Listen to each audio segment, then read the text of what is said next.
नमस्कार मित्रमैत्रिणींनो, साधनाच किचनमध्ये तुमचं स्वागत आहे. आज आपण बनवणार आहोत चिकन बिर्याणी.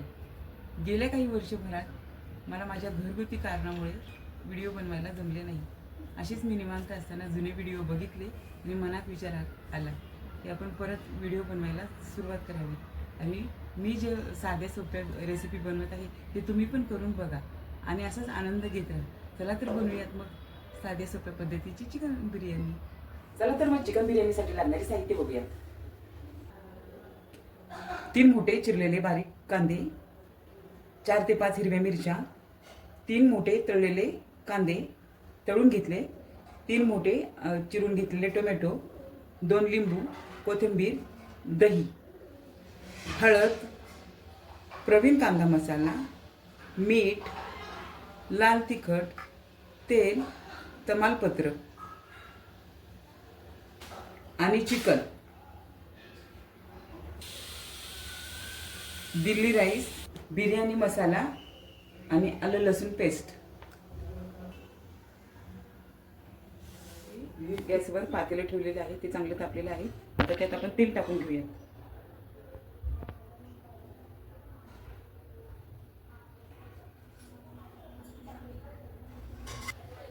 आता आपले तेल चांगले तापले. मी आता तेलात तमालपत्र टाकून घेते.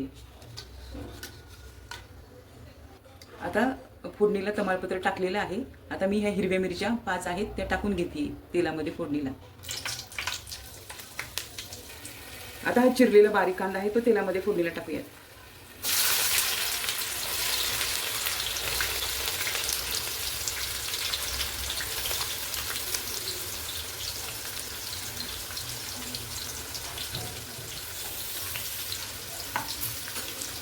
तेलामध्ये कांदा चांगला शिजून घ्यायचा आहे. कांदा आता तेलामध्ये चांगला मऊ झालाय. आता टोमॅटो टाकून घेऊयात.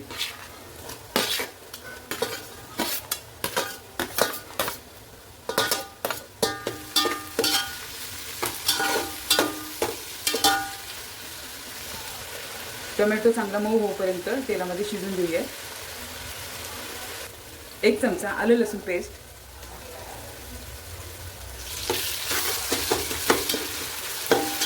त्यानंतर आपण यात कोथिंबीर टाकणार आहोत. जी चिरून घेतली त्यामधली अर्धीच टाकणार आहोत फोडणीसाठी.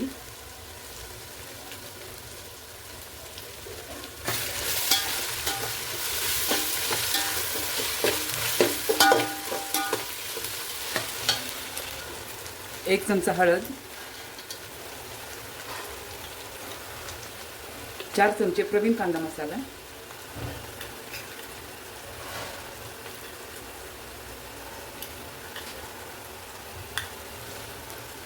1 चमचा लाल तिखट, 1 मोठा चमचा चवीनुसार मीठ.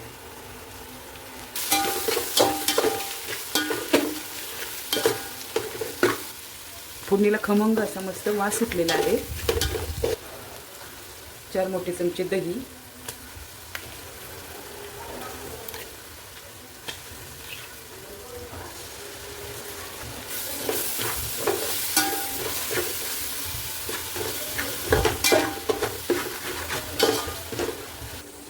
आणि 1 मोठा चमचा बिर्याणी मसाला. ही फोडणी सगळी झाल्यानंतर गॅस एकदम बारीक करून घ्यायचा आणि तेल सुटेपर्यंत अगदी चांगलं हा मसाला पूर्ण चांगलं तेल सुटेपर्यंत परतून घ्यायचा. आता आपण यात तिथे चिकन टाकून घेणार आहोत. बघू शकता फोडणीला छानपैकी मस्त तेल सुटलेलं आहे. आता त्यात चिकन टाकून घेऊयात आणि छान परतून घेऊयात. इथे मी अर्धा किलो बिर्याणी राईस तांदूळला अर्धा किलो चिकन वापरलेलं आहे. चिकन चांगलं आपलं परतून झालेलं आहे फोडणीमध्ये. आता पुन्हा परत आपण थोडी कोथिंबीर टाकून घेऊयात आणि त्यानंतर आपण छान ह्याला परतून घेऊन त्याच्यावर थोडं झाकण ठेवूयात. एकदम 10 मिनिटं अगदी. आता इथे आपलं चिकन परतून झालं आहे आणि ते शिजण्यासाठी आपण झाकण मारूयात आणि 10 मिनिटं एकदम बारीक गॅस करून असं 10 मिनिटासाठी सोडून देऊयात. आणि चिकन खाली करपू नये शिजताना बारीक गॅस करून ठेवला आहे. त्यासाठी आपण ताटामध्ये थोडं 1 ग्लासभर म्हणा किंवा 1.5 ग्लास असं पाणी ठेवावरती ताटामध्ये आणि हेच पाणी आपण नंतर गरम होईल हे पाणी आपण बिर्याणीमध्ये वापरणार आहोत. बघू शकता इथे आता ताटातलं पाणी चांगलं गरम झालेलं आहे. ते आता आपण बाजूला काढून ठेवूयात.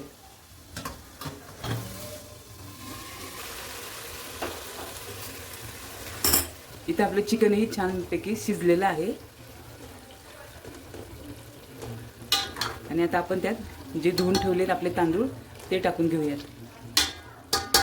हे मी बिर्याणी तांदूळ अर्धा किलो घेतले होते आणि ते धुवून ठेवले होते अर्ध्या तासापूर्वी. आता ते आपण या फोडणीमध्ये टाकून घेऊयात.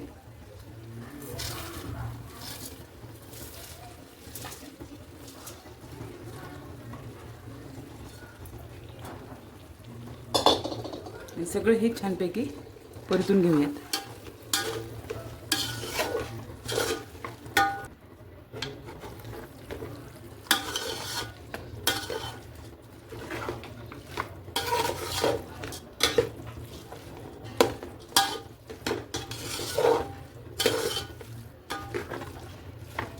छानपैकी फोडणीमध्ये परतून झालेत. आता हा 1 चमचा जो लिंबाचा रस मी काढून ठेवला होता तो आपण ह्यामध्ये टाकूयात.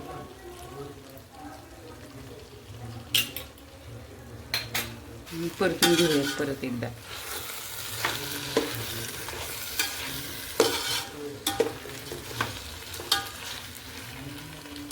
तांदूळ जो आहे चांगला परतून झालेला आहे बिर्याणीचा. आता आपण हे जे ताटातलं गरम पाणी आहे ते आपण ह्याच्यामध्ये मिक्स करणार आहोत. आणि शक्यतो बिर्याणीला गरम पाणीच वापरायचं, त्यामुळे छान तांदूळ शिजतो आणि टेस्ट पण लागते छान.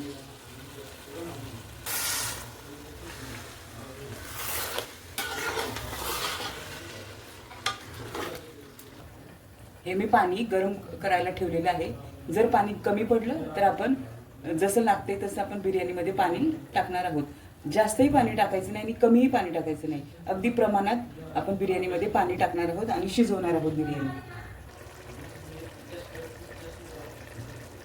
गरम झाले, मी गॅस बंद करते आणि जसं लागेल तसं आपण याच्यामध्ये पाणी टाकणार आहोत. अगदी प्रमाणामध्ये. प्रमाणात पाणी पडलं ना की बिर्याणी अगदी सुट्टी आणि मस्त होते, टेस्ट पण चांगली लागते. बारीक गॅस करून 10 मिनिटासाठी ही बिर्याणी शिजण्यासाठी आपण सोडून देऊयात. आता इथे 10 ते 12 मिनिटं झालेली आहेत आणि आता आपण चेक करूयात बिर्याणी झाली का ते. बघू शकता खूप छान असा स्मेल पण येतोय. इथे बिर्याणी आपली रेडी झालेली आहे. तांदूळ छान शिजला आहे, चांगली मोकळी झालेली आहे बिर्याणी. आता आपण त्यामध्ये आता हा तळलेला जो कांदा आहे तो बिर्याणीवर आपण टाकून घेऊयात आणि टेस्ट खूप छान लागते. त्यानंतर कोथिंबीर टाकूयात.